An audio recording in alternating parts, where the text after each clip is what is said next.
E aí, na entrevista, teve uma hora que tem a cadeira elétrica. E aí, o Boninho tava. A primeira vez que a gente via aquela entidade. Uau, né? Uau, o Boninho chegou, agora vou entrar mesmo e tal. Botou na cadeira, um U assim. Todos os diretores, produtores assim. E você fica lá, bem acuado. E eles começam a questionar coisas que ficaram em dúvida. Eles botam você contra a parede pra testar você e tal, né? Pergunta, e aí? E você é assim, não é? E tal. Tu lembra alguma pergunta que te marcou? Então, aí essa de Boninho eu lembro muito. Porque ele falou assim... Eu falei assim, o homem... Eu bem prepotente. Por que tá solteiro? Era um negócio assim, tipo, questionando porque eu tava solteira e tal. Eu falei, meu irmão, é porque assim, se o cara não for muito inteligente e interessante, vira logo meu amigo, meu brother. Meus amigos são tudo abestalhados. Eu falei, e se ele for inteligente, ele fica comigo. Aí ele falou, e por que você tá solteira? Tipo assim, sabe? Ele meio que disse, é você que não, sabe? Aí eu falei assim, porque eles são burros. Uma coisa assim. Aí ele falou, acho que você que é chata. Ele me deu uma provocada. Aí eu falei, então me bota no Big Brother pra tu ver. Aí ele falou, o quê? Eu falei, me bote, eu duvido. Me bote. Aí eu meio que desafiei ele. E o segurança, vamos sair. E aí o segurança me chamando e eu, pois me bota pra você ver. Agora você não me bota não sei o quê. E eu ainda saí assim, tá ligado? Da sala na última entrevista. Maneiro. E ele ficou rindo. Eu acho que ele falou, essa menina é no mínimo doida, eu vou botar essa pobre. E aí foi assim. Aí a história foi feita logo depois disso. Porra, que interessante. Porque assim, eu fico pensando se eu iria pro Big Brother, cara. Eu acho que sim, no fim das contas. Acho que tu ia ser cancelado. Eu também acho. Tu tem uma cara de vilão. É mesmo? É, tu tem vocação pra vilão, Eu vai. vou te falar que se eu tivesse um superpoder, provavelmente seria um vilão mesmo. Tá vendo? Cara de vilão? Gostei dessa, cara. Deve ser a Barba Branca. Não, eu tô brincando. Entendi. Mas toda essa parada de ir pro Big Brother gera muita curiosidade na galera, porque eu fico pensando todas as coisas que você tem que deixar do lado de fora pra então entrar. Por exemplo, pra mim, eu gosto de fumar um tabaco. Se bem que lá os caras conseguem fumar também, né? Sim, tabaco sim. O que tu sentiu falta de coisas aqui de fora que tu não podia fazer lá dentro? Cara, minha realidade era bem... O ponto que eu parti era bem diferente, eu não tinha o que perder. Então, quem não tem o que perder, só vai no médico. Eu não... Por exemplo, tinha acabado de quebrar, eu era advogada, mas eu ganhava nem um salário mínimo. Eu redigia os textos para os advogados protocolarem e advogarem, eu ajudava nisso.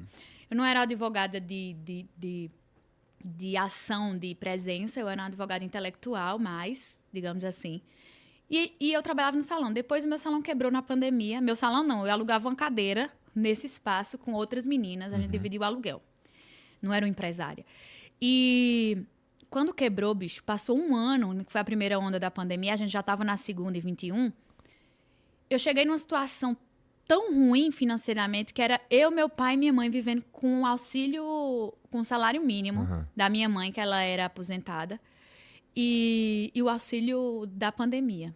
Eu, que já era uma advogada, já era maquiadora, já ganhava bem, eu voltei a estaca zero de novo. Aquilo mexeu comigo de uma forma tão forte que eu não tinha o que perder. Então, eu não deixei nada fora. E eu entrei, eu quero salvar minha vida, minha família, e sangue no olho, e vambora. E as pessoas pensam muito nisso. Vou quer que deixa aqui fora. Depende, meu irmão. Se tu não tem o que perder, vai embora. Agora, se tu tem, pensa direitinho. E eu ia falar outra coisa e perdi a linha de raciocínio. Agora, que eu não tinha o que perder, e tu tinha perguntado... Basicamente isso. Acho que tu o que é que deixa fora. O que é que tu sentiu? Não tinha o que perder. Mas me fala... Bom, então tá. Era tipo isso mesmo. Tipo isso mesmo. Tá. Eu falo muito, tá vendo? Se não tiver um fio, acabou. A gente passa 3 horas aqui. Tá. Entendi. Então entra lá, não tem muito o que perder. Tu achou que tu ia ser cancelada lá? Às vezes sim, porque eu fazia muita besteira, assim, falava umas merda. Mas eu tinha muita consciência dos meus valores, sabe? De quem eu era. Eu tinha a coisa mais forte da minha vida são os meus valores, bicho. Eles são inegociáveis até hoje. Antes de fama, depois de fama, pra mim isso é a minha história e eu não sujo ela por nada. Isso é coisa que isso faz parte da educação que você teve, faz parte da tua, das dificuldades, é parte da religião, o que que é? Eu acho que é um misto, sabe? Eu acho que a minha família, eu precisei ser a líder dela muito cedo. A minha mãe, ela tem a cabeça de uma criança. O meu pai precisou trabalhar muito. Era como se eu fosse mãe dos meus irmãos. Então, eu desenvolvi esse senso crítico e moral muito pequena. Eu cuidava de todos, inclusive dos mais velhos. Então, eu tinha eu sabia o que eu precisava fazer para ajudar os meus e para me ajudar. E eu fui fortalecendo isso. Óbvio que teve também a influência da religião. Apesar da minha família não ser religiosa, eu era sozinha com a minha família. Era como se eu fosse a primeira e botava meus irmãos para ir.